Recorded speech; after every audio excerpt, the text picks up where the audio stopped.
పనుండి నిన్న రాలేకపోయాను. ఇవాళ వచ్చాను కదా, నీకోసం వెయిట్ చేస్తున్నాను. తొందరగా రా. ఛే, ఫోన్ ఎందుకు కట్ చేసావు? What's your problem? Nothing. No tell me what's your problem. Nothing, just leave me alone. Smoking is injurious to health. Boy, trade చేస్తున్నావు భయ్యా నువ్వు. ఛే,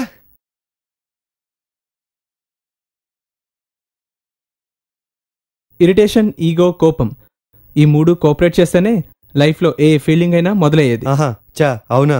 ఏదో ఫిలాసఫీ ఒకటి. Sir, would you mind please? Yes, I would. ఎందుకు? ఎందుకంటే నేను కూడా మనిషినే కాబట్టి. Now what? ప్రతి మనిషికి ప్రాబ్లమ్స్ ఉంటాయి. నా ప్రాబ్లమ్స్ మీకు చెప్పుకునేంత ఫ్రెండ్షిప్ లేదనుకుంటా. అనుకుంటే వచ్చేది ఫ్రెండ్షిప్ కాదు, తలుచుకుంటే కలిగేది ఫ్రెండ్షిప్. ఓకే, లవే నా ప్రాబ్లం. ఇప్పుడు చెప్పండి సర్జీ, సొల్యూషన్ ఉందా మీ దగ్గర? సొల్యూషన్స్ ఇవ్వడానికి నేనేం సేల్స్మెన్ని కాదు. ఈ పువ్వుని చూసావా? దీని కింద ముళ్ళని చూసావా? ఈ పువ్వు అందాన్ని కానీ అదిచ్చే ఆనందాన్ని కానీ చేరాలంటే ఈ ముళ్ళని దాటాలి ముందు అనే ఫిలాసఫీ చెప్తుంది. సరే సర్జీ, నా లవ్ ఏంటో దాని కథ ఏంటో చెప్తాను వినండి. అతిలోక సుందరి శ్రీదేవి అంత అందం ఉండకపోవచ్చు, బట్ నా ఆర్కెస్ట్రా డిస్టర్బ్ అయిపోయేంత ప్రేమ తన్నే అని నా మనసు కెలికేసింది. అట్ ద సేమ్ టైం నా ఫ్రెండ్స్ కూడా కొల్లుకునే అంత అయిపోయింది నా ప్రేమ.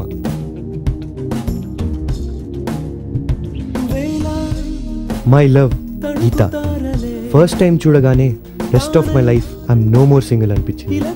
అనుభూతులు ఎన్నో, జ్ఞాపకాలు చిరకాలం. అప్పటిదాకా ఒంటరిగా గడిపే జీవితానికి తోడుగా వచ్చింది, కానీ ఆ ప్రేమే మళ్ళీ ఒంటరిగా చేస్తుందని తెలియలేదు. వరుణ్, క్వశ్చన్ నెంబర్ 1, ఆమెను ఎందుకు ప్రేమించావు? సజీ, ఒకరిని లైఫ్లో ఏ డిష్, ఏ ప్లేస్, ఏ హీరోయిన్ ఇష్టమో అని అడుగుతారు, కానీ ప్రేమించేటప్పుడు మాత్రమే ఎందుకు అని అడుగుతారేంటి? క్వశ్చన్ నెంబర్ 2, గొడవలు పడుతున్నారా? మిస్అండర్స్టాండింగ్ సర్జీ, దానికి సొల్యూషన్ ఉందా మీ దగ్గర? మిస్అండర్స్టాండింగ్స్ అనేవి ఒకరు ఇంకోళ్ళని ప్రేమిస్తేనే వస్తాయి. లవ్ అనేది ఎగ్జామ్లో చూస్ ది కరెక్ట్ ఆన్సర్ కాదు, ఏ ఆప్షన్ కరెక్టో చూసి మార్చుకోవడానికి. ఏ దారి లేనప్పుడు కూడా ఒక దిక్కవ్వాలి. Let us see if we can find a solution to this. ప్రేమ 2 అక్షరాలు, 2 మనసులు, ఒకే జీవితం, ఒకే జన్మ, ఒకటేసారి పుడుతుంది. అందులో ఏదో పవర్, ఏదో మ్యాజిక్ ఉంది. ప్రేమ గురించి మాత్రమే ఆలోచిస్తున్నామా? దాంట్లో ప్రాబ్లమ్స్ చాలా చిన్నగా అనిపిస్తాయి, కానీ అవే ప్రాబ్లమ్స్ నన్ను ఇప్పుడు ఇక్కడ కూర్చోబెట్టాయి. సర్జీ, అబ్బాయిలు అమ్మాయిల్ని చూడగానే ప్రేమిస్తారు, కానీ అమ్మాయిలు ఎందుకు చూడకుండా ఉండలేనంతగా ప్రేమిస్తారు? ఇలా కంపేర్ చేస్తున్నానని ఏమనుకోకు. అమ్మాయిలు ఐస్ క్యూబ్స్ లాంటి వాళ్ళు. ఐస్ క్యూబ్స్ కూడా ఫ్రిడ్జ్లో పెట్టినప్పుడే బాగుంటాయి. అలాగే అమ్మాయిలు కూడా ఇక్కడ మనసులో పెట్టుకోవాలి. ఎక్కువసేపు చేతిలో పట్టుకుంటే ఐస్ క్యూబ్స్ కరిగిపోయినట్టు అమ్మాయిలకు కూడా కొంతైనా ప్రేమ చూపించకపోతే మన చేతిలోంచి జారిపోతారు. ఫస్ట్ యాటిట్యూడ్ ప్రాబ్లమ్ సర్జీ. స్టార్టింగ్లో బాగానే ఉండేది, ఒకటే నేచర్ కూడా ఇద్దరిది, ఒకటే ఆలోచనలు. నాకేది ఇష్టమో తనకి అదే, ఏం ఆలోచించేవాడినో తను కూడా అదే ఆలోచించేది. కానీ గడిచిన కాలం కొద్దీ ఒకరిపై ఒకరు గెలుచుకోవడమే సరిపోయింది. ఈగో ప్రాబ్లమ్స్ వచ్చేసాయి సర్జీ. మనకి తెలిసిన ఫేమస్ లా ఎలా మర్చిపోయావు? Like poles repel each other and unlike poles attract. ఇద్దరు మనుషులు జీవితంలో హాయిగా బ్రతకాలి అంటే ఎవరో ఒకళ్ళు స్థానం మారక తప్పదు. ప్రేమలో గెలవాలంటే ఓడిపోయినా దాన్ని గెలుపుగా ఫీల్ అవ్వాలి. దానికి బదులుగా ఇంకొంచెం ప్రేమని పొందుతావు. లైఫ్లో ఎన్నో ఎన్నో కాంప్రమైజ్ ఉంటాయి. అసలు లైఫ్ అంటేనే ఒక కాంప్రమైజ్. మరి అలాంటప్పుడు ప్రేమలో కాంప్రమైజ్ అవ్వలేమా? ప్రేమ అంటే మనకి నచ్చినట్టు అనుకోకు. ఎదుటి వారికి నచ్చినట్టు మార్చుకోవడం. అడ్జస్ట్ అయితే బాధపడడం అనుకోకు. అసలు ప్రేమ ఉంటే అడ్జస్ట్మెంట్సే ఉండవు. సినిమాల్లో హీరోయిన్ బాగుందని వెళ్ళి వాళ్ళనే పెళ్లి చేసుకోలేం కదా అని కామెడీగా సమాధానం ఇవ్వాలనిపిస్తుంది. కానీ ఎందుకో తనకే నా ఫ్రీక్వెన్సీ బాగా మ్యాచ్ అయిపోయింది. ఎవరేమన్నా అమ్మాయిల గురించి తెలిసింది గోరంత, తెలియాల్సింది కొండంత. కాదు కాదు కాదు, మౌంట్ ఎవరెస్ట్ అంత.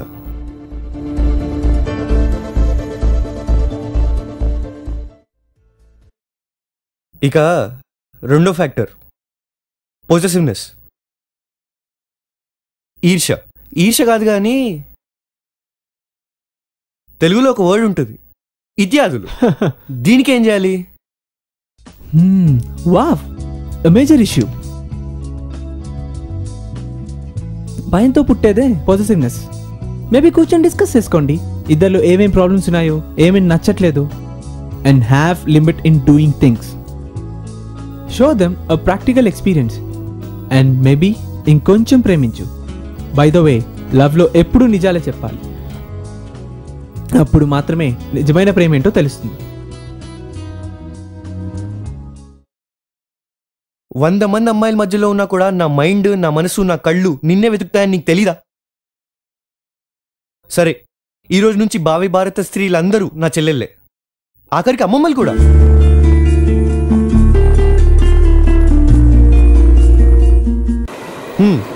ముచ్చటగా మూడోది ఎక్స్పెక్టేషన్స్, ఆశ.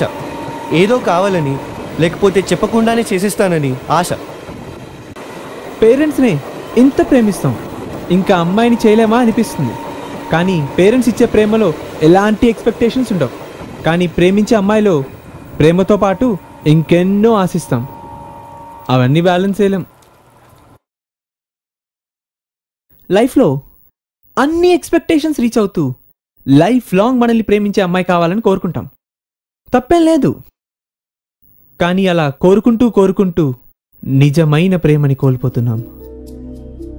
నిజంగా క్షణక్షణానికి కొత్త కొత్తగా ప్రేమించు. అదే నిన్ను లైఫ్ లాంగ్ నడిపిస్తుంది. నీకు నచ్చింది చేస్తే ఇంతే ఆనందం. అదే అమ్మాయికి నచ్చింది చేస్తే ఇంత ఆనందం. కుచ్ పానే కే లియే కుచ్ ఖోనా పడతాయ్ హై అన్నారు అమితాబ్ బచ్చన్ గారు. ఊరికే అనలేదు. ప్రామిసెస్ అందరూ వేస్తారు, కానీ అది నిలబెట్టుకుంటేనే నిజమైన ప్రేమికులు అవుతారు. అమ్మాయిల గురించి అన్నీ తెలుసు, ఎంతో మందిని చూసాం అనుకుంటాం. కానీ మన ప్రేమకి ఎలాంటి పువ్వు ఇష్టమో కూడా మనకు తెలుసుకోలేము. ఒక బొకే అంతా పట్టుకెళ్ళడం బెటర్. అసలు నా గురించి ఎక్స్పెక్ట్ చేస్తూ ఒకరు సఫర్ అవ్వడం, నా కోసం సాక్రిఫైస్ చేయడం నాకు నచ్చదు. అదే ప్రేమంటే.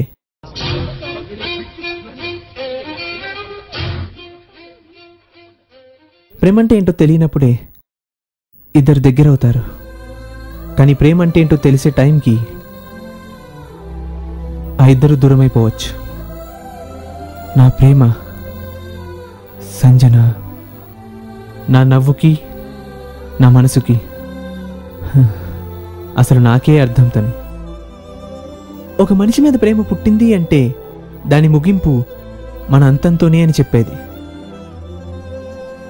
ప్రేమంటే ఏంటో నాకు అర్థం చూపించింది. కానీ అది నాకు అర్థమయ్యే లోపే తను. I'm sorry. It's okay. తప్పులు మనుషులు కాకపోతే ఇంకెవరు చేస్తారులే అనుకునేవాడిని. కానీ ఆ తప్పులు సరిదిద్దుకునేంత చేయొచ్చు, కానీ సరిపెట్టుకునేంత కాదు.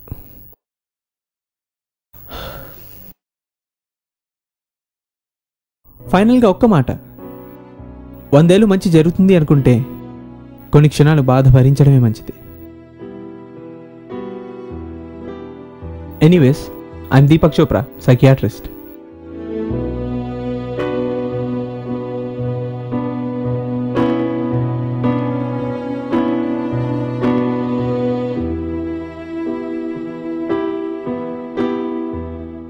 A true lover, a hero. You're my loving precious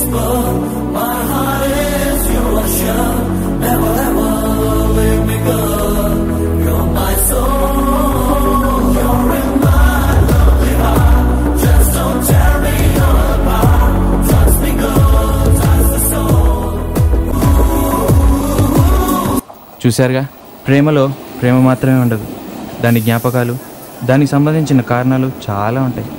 వయసు అయ్యాక జ్ఞాపకాలతో మిగిలిపోవాలి, కారణాలతో కాదు. నీకు నిజమైన ప్రేమ తెలియాలంటే కొత్తగా ప్రేమించు.